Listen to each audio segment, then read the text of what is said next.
ថ្ងៃនេះដែរយើងនឹងលើកលបងពណ៌ជុំវិញណាយើងខមមិនអសភីមកចាប់ត្រង់នេះមកលើកឡើងឲ្យ2ម៉ែត្រ200អូខេបន្តមកយើងធ្វើទៀតយើងខមមិនអសធីមកទីមកក្រៅឲ្យ8ទឹកមកអូខេ80តមកទៀតយើងចាប់នេះត្រង់នេះអូខេអានេះយើងក៏ចេញ8ទឹកដូចគ្នាអូខេតមកចាននេះខាងនេះហើយបន្តមកទៀតយើងខមមិនអសអលដើម្បីគូឡាញចាននេះចាំនេះអូ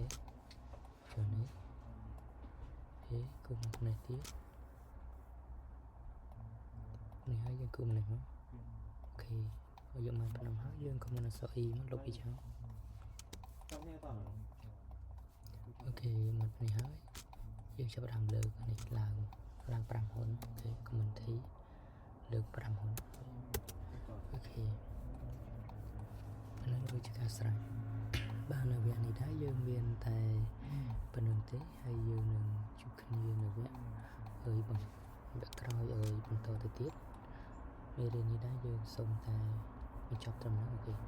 ជួបគ្នានៅវគ្គក្រោយបន្តទៀតយើងនឹងសិក្សាពីត្បូងយើងដានក្បឿងម្ដងអូខេអរគុណច្រើនជម្រាបលា